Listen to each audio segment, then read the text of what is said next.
Hello, everybody. This is Beef and the Dews podcast, back from technical hell. Don't forget to update your apps on your iPhone. Good thing to do. And if you don't, you'll be exactly where you were. Yeah, it would be me going testing everything and anything. Love it. Anyway, of course, they don't tell you to update it. It won't work properly. Yeah, absolutely. So anyway. So, got a little bit, okay, so we got brackets, men's basketball, and then let's get a little bit of NFL out of the way while we're at it. Not much going on. It seems that the Vikings do not want, and had a conversation with Rodgers, that they don't want him right now. Right now, everything is right now. And of course, Rodgers went to the Steelers for 6 hours. Was it Thursday? Friday? A couple of days ago, yeah. Yeah. And who knows I haven't heard anything about that. And so what do you think is going on with your guy, Aaron Rodgers? Well, it sounds like his preferred destination is Minnesota, which I think all of us can agree that is outside of Pittsburgh, the Giants, and Cleveland. If you want to throw Cleveland in the mix, Minnesota is probably the best destination, skill-wise, coach-wise. Yeah, who wouldn't want to go there?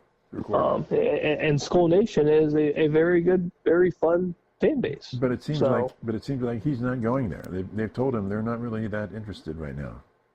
Yeah, which to their credit, 100% fair. You believe in your young quarterback and your team.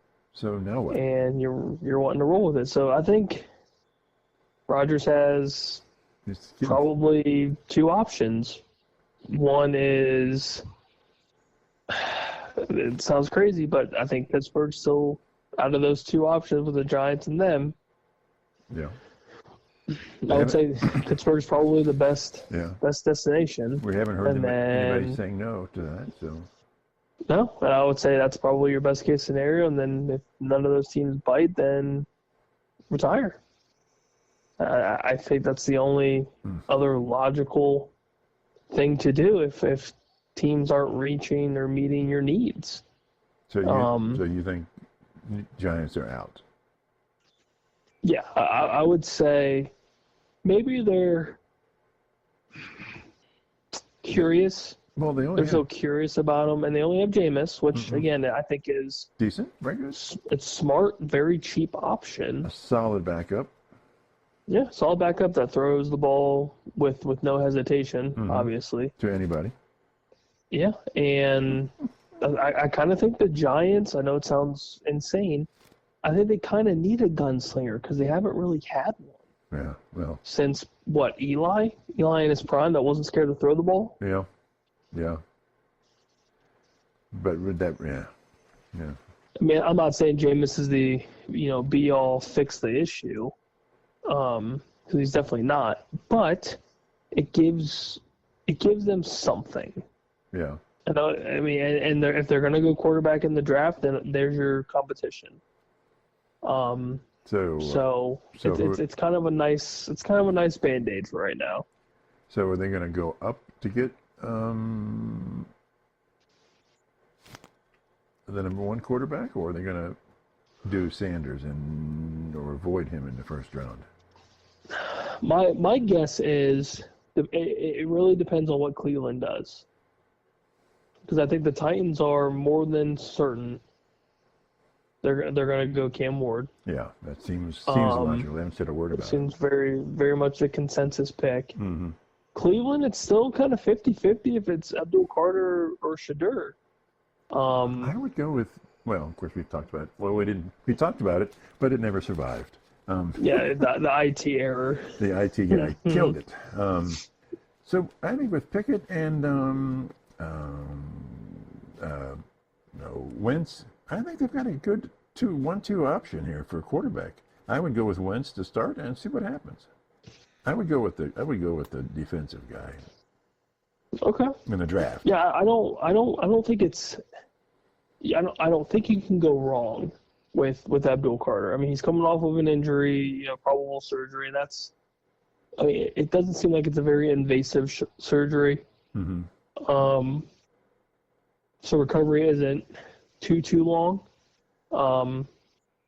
But then again, if quarterback is your true need, which I believe it is it worth reaching for, this possible talent in Shadur? You've got some pro scouts that believe he is the dude, and you've got some guys that we've talked about recently that are like, this dude is maybe not even worth a second-round pick. Mm-hmm. So it's tough to say, but I think if you're not gonna trade that pick away, it's best available, and I think Abdul Carter is the best available at 2 if Cam Ward is gone. So why would a quarterback, say like a premier quarterback, want to play with the Browns with Deshaun Watson looming next year? I mean, that's another drama. I don't need it. I don't need that crap. Yeah, if I'm a rookie, I do not want to land in Cleveland, Ohio. Yeah. But I don't care what position I'm in. I don't care if I'm a corner. I don't care if I'm a running back. It's all bad. Basically, it's all bad. So you don't think anything is good in Cleveland, huh? No, I feel like it's just a big, massive headache, regardless of what's going on. Because of what? I feel like it's constant drama, whether it's Deshaun this or like the whole Myles Garrett ordeal.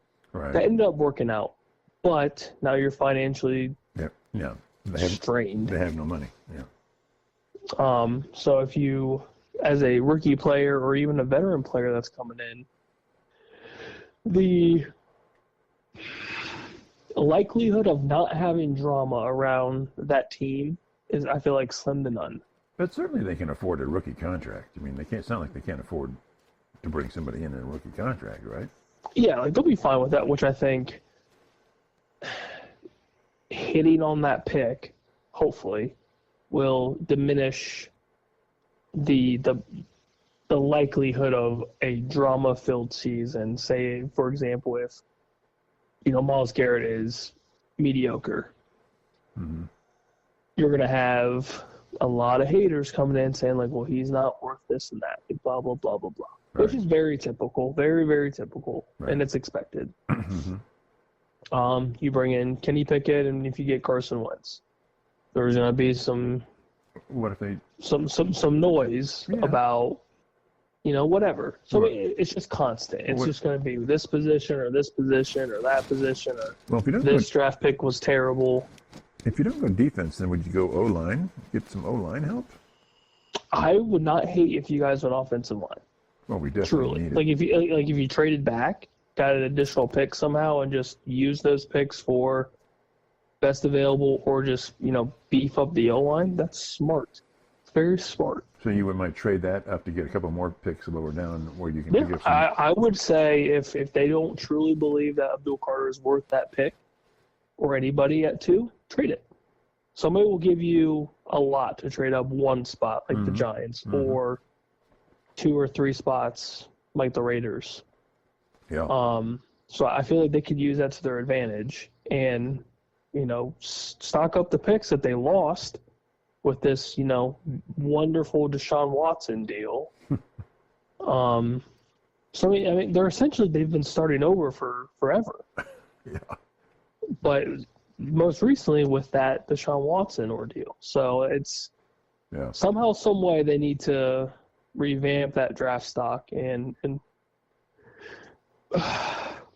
kind of do a lot. Yeah. At the end of the day, there's a lot that needs done, running and back. You can't do it with one pick. Yeah, wide receivers, running back. Yep. They got a potential for running back, right? And that Judy guy seems to have potential. Yeah, Jared Judy's fine. But is he a true number one?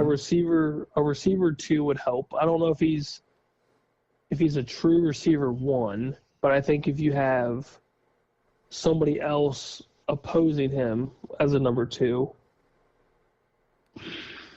it kind of lessens the stress of Jared Judy trying to be maybe something he's not, which he's a good 2.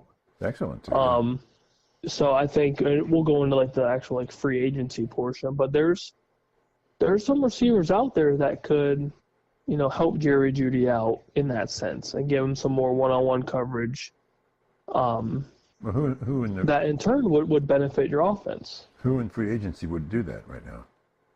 Amari Cooper, if you're really looking to bring him back. Yeah. It's possible. It's possible. Yeah. Not saying it's likely. I liked Amari. Stephon Diggs, coming off of injury, so it's a little risky. Okay. But Stephon Diggs is out there.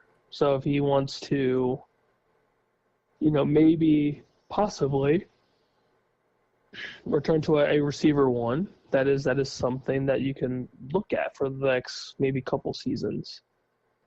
Another older receiver, not a true number one, but Keenan Allen's out there. He still hasn't been signed. He's, approaching mid-30s, but very good route runner, good hands, that could benefit Jerry Jeudy as, getting some one-on-one coverage, which would be good for him. Yeah. Okay. Tyler Lockett, very, very good receiver for 10 years in Seattle. He's probably looking for a chance to, play a couple more years. Do you think they would give him like a prove-it deal? Yeah, maybe like a 1 or 2 year, not generous deal, but enough to be like, okay, this is interesting.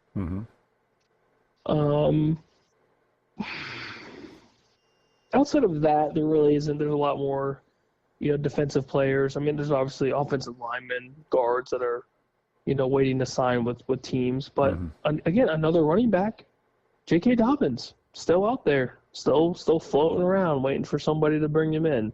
So San Diego just doesn't want him? I mean, the Chargers? I'm sorry, the Chargers. I don't.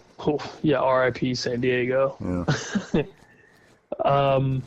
I don't know if it's necessarily that they don't want him. I think it's they have Najee, so there's your kind of 1 year prove it. But if I'm JK and I did what I did last year, which was a pretty good season, right, especially with a 1A 1B with him and Gus Edwards, I would be looking for some money, a 2-year deal, maybe a 3-year deal. Not a ton of money, but enough to keep me around. And I don't really see the Chargers wanting to do that, because if they did, they would have done it by now. Right. So if I'm Cleveland, that's a name I'm looking at. Why wouldn't I hate to bring this up, but why wouldn't the Cowboys do something like that with him? Because we're not smart. Okay, good answer. we're not smart, and we're not looking. I feel like we're not really looking ahead. I mean, the Javonte Williams signing was smart in the sense that he's young. He's 24, has proven to be decent. Not great, but decent. But it's at least cheap. It's a cheap option to maybe have something work out, possibly. And then with Miles Sanders, he's had seasons where he's played relatively decent, coming off of kind of an interesting season with Carolina, to say the least. But Carolina is also a bad team, so maybe it changes with a better-ish team. So it's another 1 year cheap deal just to have depth. And then, you look. I don't understand why J.K. hasn't been looked at, unless he already has. Yeah. And then, it is what it is. Right. But if they haven't, why not? Yeah. Like there's no reason to not look at him with what he did with the Chargers, which was, I think he averaged like almost 5 yards a carry. Hard to beat. It's pretty good. Yeah. Pretty good. So I mean, he's going to get picked up somewhere. It's just a matter of who. And if I'm Cleveland, I'm tapping his phone. I'm wanting to know what interest he has with Cleveland and coming home. I mean, he's a Buckeye boy. Who wouldn't want to come back to Ohio? Absolutely, he would be well received. Oh, absolutely, and he would help that running attack that is well needed in the North. Uh-huh. Rushing attack is very, very important. Yeah. Yeah. Two questions, actually. NFC West. I'll give you the concept that the 49ers are, I won't say they're done, but they're no longer going to be the dominant team in the West. Even at full strength, they can be dangerous, but to me, I'm looking at the Rams and saying it's the Rams are the new dominant in the NFC West. Tell me I'm wrong. I can't because I agree. Okay, well, there you go. I agree. I think the addition of Devontae Adams with Matt Stafford is huge. Yeah. Puka is still Puka. Kyron Williams is still one of the best running backs in the league. Mm-hmm. Talking about Arizona, though, they're sneaky. They were 8-9 last year. 8-9. I'm not a big believer in Kyler. Yeah, right. I think he is the handicap of that team. Really? Everything goes off of him. If he plays well, the team plays well. If he doesn't play well, the team looks terrible. And it's because of him. Because he can't. It's hard for him to force the ball downfield. Well, one, the offensive line for them is atrocious. Okay. It's bad. And now they're working on it with Paris Johnson, and then there's really nobody else. Mm-hmm. So it's not completely his fault, but it gets to the point where when the line does do their job, that you have this guy, his name is Marvin Harrison Jr. Right. And you're not forcing the ball down his throat, down the field. It almost never happened. There was a couple games where it did, and look what happened. They're in those games. Mm-hmm. They're in those games, possibly winning those games. And now I understand his mobility is very important, and that's fine. Run the ball. Do your thing, man. Have 40 or 50 yards a game on the ground. That's great. But it's like he almost forgets that he has these weapons. He has Trey McBride, who's one of the best tight ends in the league. And he just fed that man, which is great. But you still have a dynamic threat on the outside. So unless that was the game plan, to not completely force feed Marvin, which I think is still crazy, his issue is accuracy down the field. So you're not going to win a ton of games just throwing 2 to 3 yard dump passes to your tight end. So do you want him to be more of a drop back pocket passer? I think it would help not just him, but it would help the team. More accurate passes downfield, or even just intermediate passes, 10 to 15 yards. Just he's got to hit his guys, and it very rarely happens. A lot of his stats are short passes to Trey McBride, who gets 10 to 12 catches for 120 yards. So they're very, very short, completable passes. Right. But those aren't going to win you a ton of games, especially in the West, where you have to deal with a probable high-scoring team in the Rams twice a year. Mm-hmm. San Francisco is still going to put up points. Yeah. So you have to deal with them. And then obviously whoever else is on the schedule. I mean, the majority of teams at least attempt to throw the ball down the field. Right. It's almost like Arizona does it, and they lean on James Conner, which, again, is not a terrible idea. He's a you could argue top 15 running back at the worst. He's just getting older. So if you want to do more of a run-first offense, then that's okay, but it still doesn't excuse the lack of looking downfield, hitting downfield passes, and then when he does, they're just insanely inaccurate. So he's got to work on that. So how do they get to win 2 more games? Because if they win 2 more games, they're probably in the playoffs, right? I mean, they're pretty, 8-9 is pretty close. Yeah. I mean, and it was an improvement for sure, which I'm not discrediting the fact that they got better, because they did. Mm-hmm. But there's definitely work to be done, and I think it starts with Kyler Murray. Okay. Just being more of a dual threat, not just a premier rushing quarterback, but also be able to throw on the run, hit your receivers downfield. Mm-hmm. Not a ton of the just dump and goes, which to some extent it works fine. Yeah, but if you can't threaten downfield, then there's no threat. Yeah, there's nothing. Then the box is just there. Right. They're just going to crowd the box, and then what are you going to do from there? So yeah, he just needs to be more of a quarterback threat, more of a deep ball kind of like, okay, we have to play him honest, because I feel like right now they don't have to, because he's not a downfield threat. Hmm. But I think that would turn a corner for the Cardinals, I think. Why are the 49ers holding out with Purdy? I think it's the money.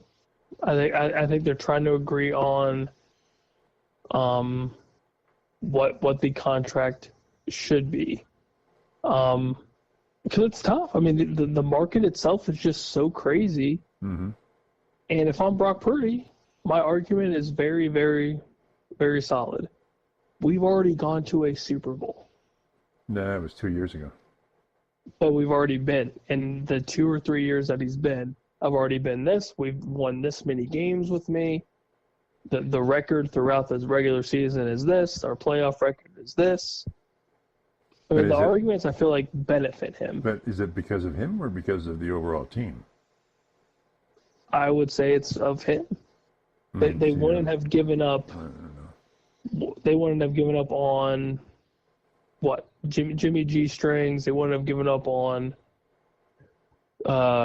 Trey Lance. Mm-hmm. And they wouldn't have just gone to him if there wasn't some belief that he is the reason why these games are being won. And I mean, his stats prove it. His stat line as a quarterback for the last 2+ years, I would say it's pretty impressive. But what and it's already proven. You can assume, like so and so would have been better, but Purdy's proven to help facilitate the Shanahan offense into a premier offense. Last year they were just absolutely destroyed by injury, so that team was basically null and void. But it isn't. I mean, they're still I mean, they were in last place, weren't they? Yeah. Oh yeah, and then I mean, no CMC, Debo for half the year, Brandon Ayuk, kind of sort of there, kind of sort of not. I mean, well, Debo's gone, right? Did they get rid of Debo? Now Debo's bye-bye, but now you have Ricky Pearsall, which is going to be a pretty solid number 2. George Kittle, still George Kittle, one of the premier tight ends in the league. So I mean, the team is still there to be good. And then I mean, who knows with Christian McCaffrey? That's kind of the big question for that offense. Yeah, it's huge. I mean, it's a massive part. So I don't think last year is a fair. I know fair is a terrible word because it's a business. Right. But I don't think last year is a very fair.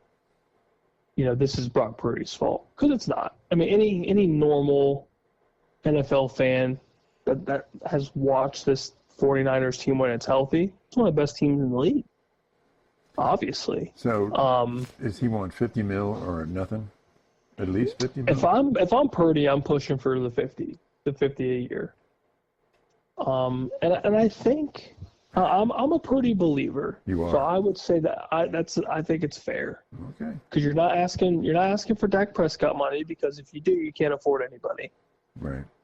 But I also want to be compensated for my performance, which I believe for him, I mean, hell, you've got Trevor Lawrence in the 55s. You've got Jordan Love in the upper 50s. Mm-hmm. And arguably, Brock Purdy has performed better than both of those.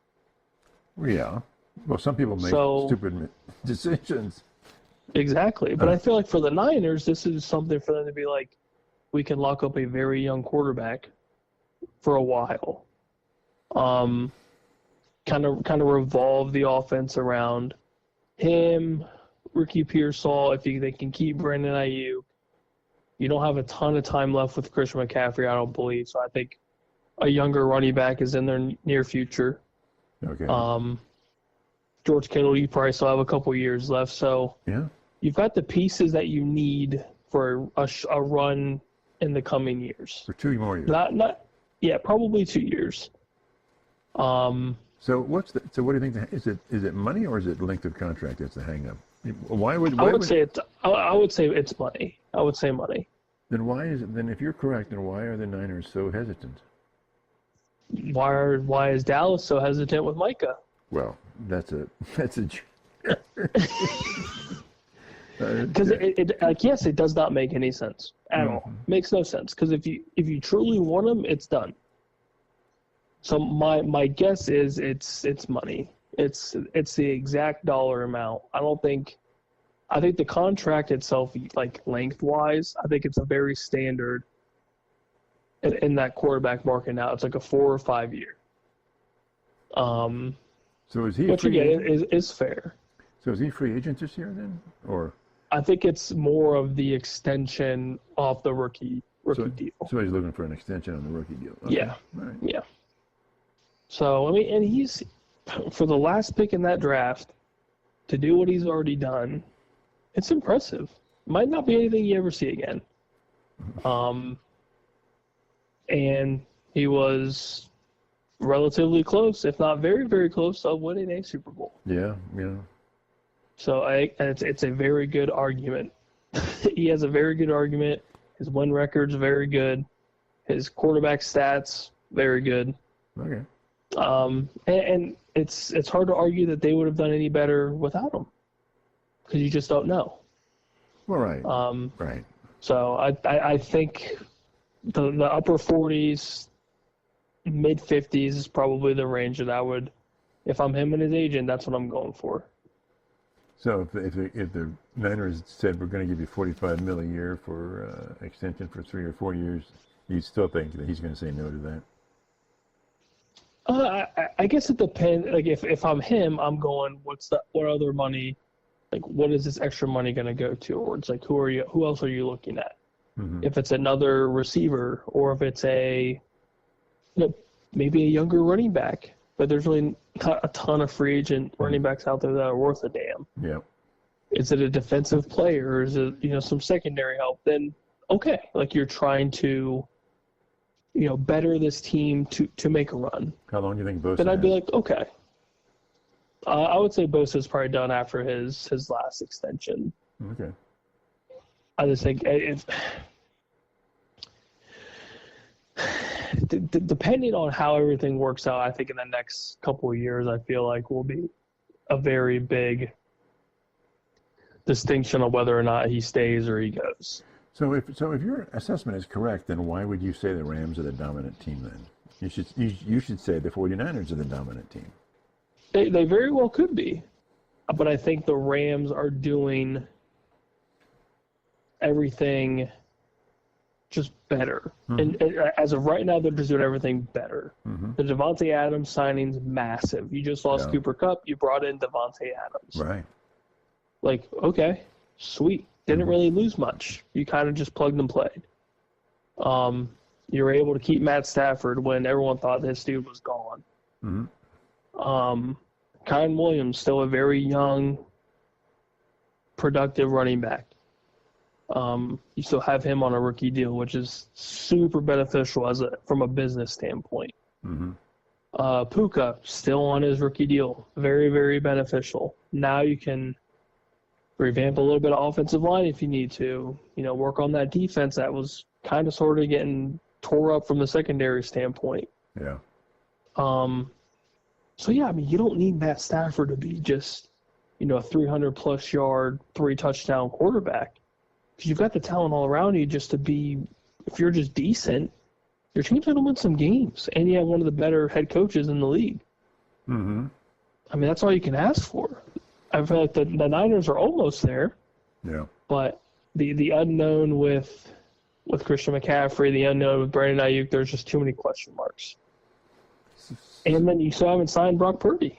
Right. Right. So it's kind of a headache for him, I think. So what's it going to take for the Chargers to break through and win their division?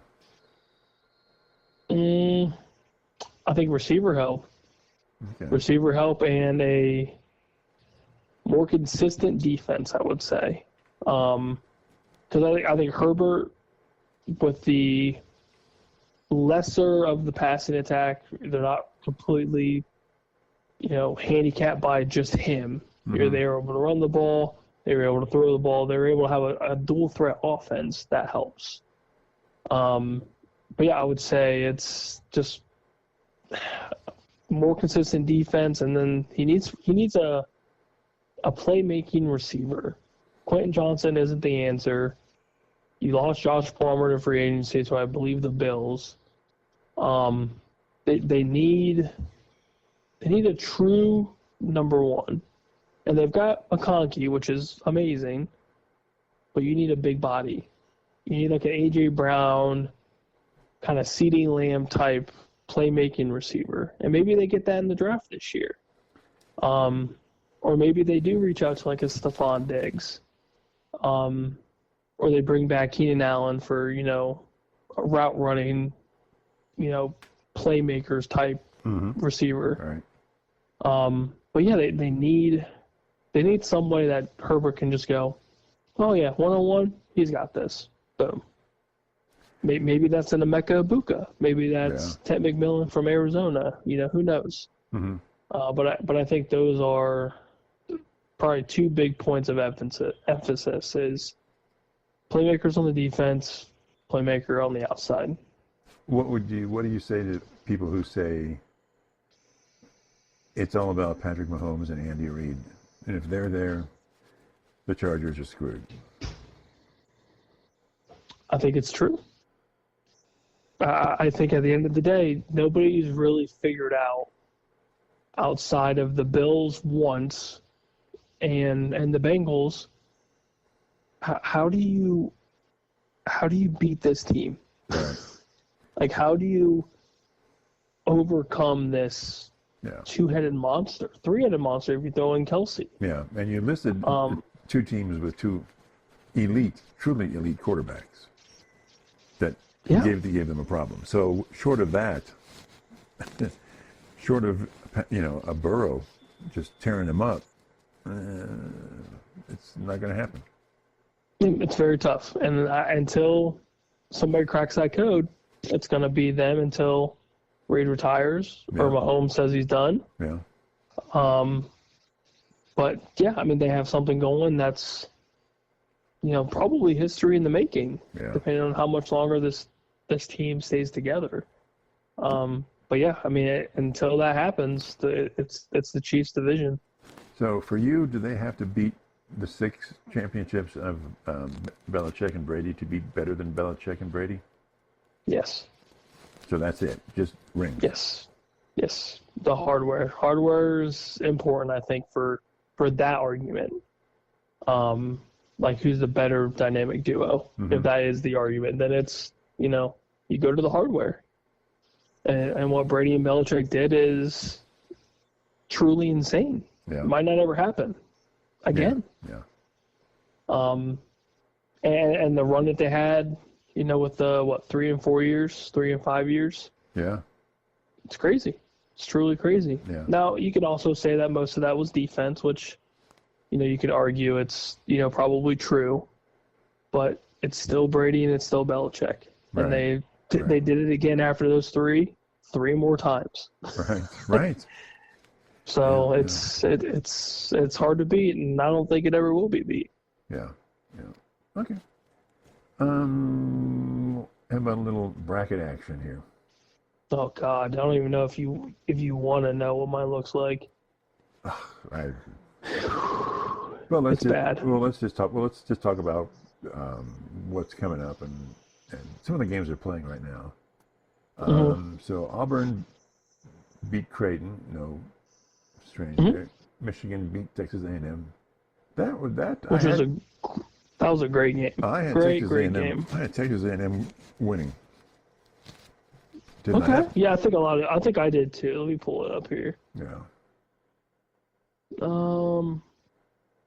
not in that bracket. This is, yeah, I had, I had A&M. Oh, God, it's brutal. Yeah. Brutal. And then still playing, we got Ole Miss and Iowa State and New Mexico versus Michigan State. So they're still in progress. Yep. The Ole Miss is up 10 or 11 now, and Michigan State is down 3. Okay. So probably not. Are we at halftime for any of those games? Yep, getting close. Okay. Getting close. All right. So the West, Florida beats Connecticut. Yeah. Very close. Yeah. Very, very close. That was probably one of the better games of the tournament. Yeah. I think I had Connecticut winning, but of course didn't happen. Yeah, so far everything for that region.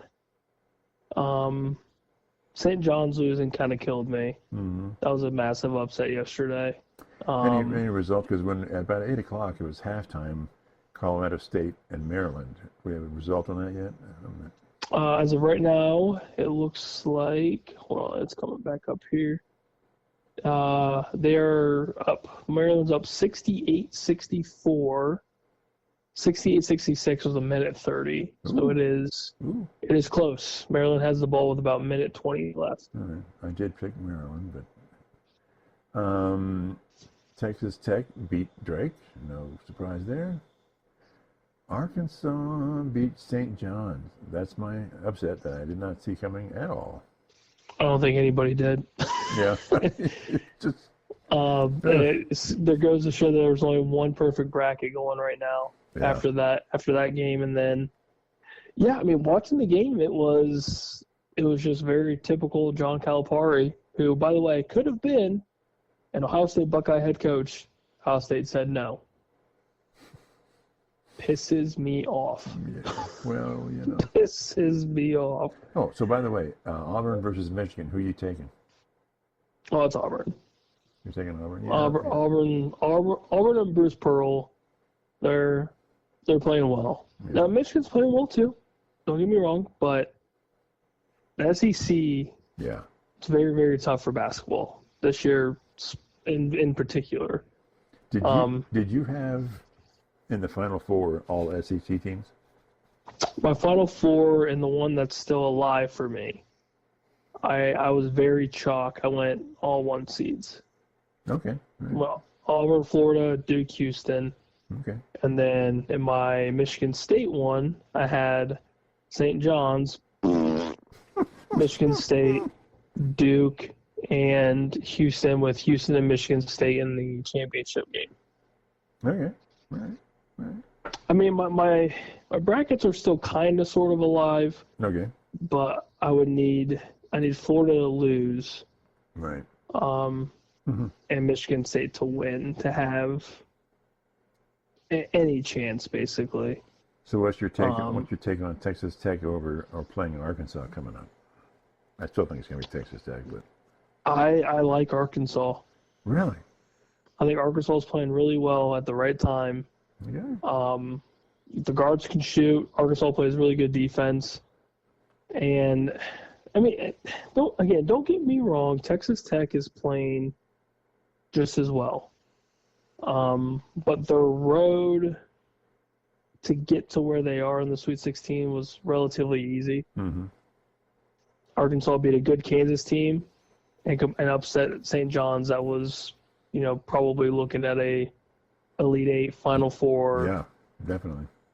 Showing. So I think they're beating the better teams. They're playing the better basketball. Mm-hmm. And they're hot. The momentum's all on their side, and they have a better head coach. John Calipari is one of the better head coaches in college basketball history. Yeah. So I would take my money, throw it on Arkansas quick. Okay. All right. In the East, of course, Duke beat Baylor. We don't know. Oregon's playing Arizona. Yep, that'll be done by the time I go night-night. Okay. I'm going to obviously take Duke in that bracket, in that game. Yes. Over whoever they play. Mm-hmm. Brigham Young over Wisconsin. That's sort of a mild upset, right? I had it. Did you really? I did. This is the only, outside of missing the Baylor-Mississippi State game, that region for me is perfect. I had Wisconsin. That was, whatever. Good for BYU. And Alabama is still to play St. Mary's, so don't know about that one. And then Midwest, Houston beats Gonzaga. Okay. Purdue. They got close. Got close at the end. Purdue beats McNeese State. So we got Houston versus Purdue. What's your take on that one? Oh, I think Houston wipes the floor with them. Really? Yeah, Houston. Yeah, I don't think it'll be close. Houston's playing good basketball. Yeah. And they usually do. I feel like it usually gets like past the Sweet 16, then it gets a little interesting. I think Houston's just a better shooting team. Yeah. Kentucky versus Tennessee. What's your take on that one? I've got Tennessee in this one, but I feel like Kentucky's playing some good basketball. Guard play's been real good. I mean, this Illinois game, they just completely out-rebounded them. Yeah. And just play more physical. I feel like that's the key to beat Tennessee, is just be more physical. Mm-hmm. And if Coach Pope keeps doing what he's doing, it could be a nice little Houston UK matchup in the Elite Eight. Okay. Okay. Well, that's it. Anything else going on bracket-wise? That's everybody. Outside of mine just looking absolutely atrocious. Yeah. It's been a fun March to watch. The tournament's been great. The games today have been solid. Mm-hmm. I mean, it's one of the best sporting events of the year. Yeah. Even if you don't watch a lot of basketball. Right. Everyone knows about it. Everyone's tuning in to figure out what upset has happened, what upset almost happened. Right. Right. It's chaos. I love it. Yep. Yeah, it's the best. To me, it's almost the only time to watch basketball. Oh yeah, because I did not watch a ton, but I always look forward to the tournament, because then you truly know which team is the best team. Yeah. And you've got these no names that make a name for themselves, like a McNeese. I had no idea where that university even was. Yeah, still don't. Yeah, Colorado State, possibly going to knock off a Big Ten team. Yeah. I mean, it's New Mexico might knock off Tom Izzo. Little Patino might beat Tom Izzo. Like, it's crazy. Yep. But it's truly a blast. Okay. All right. Anything else going on before we sign off here? Now let's go Colorado State. Let's see some chaos. Is any team finished yet that we? How about that Maryland game?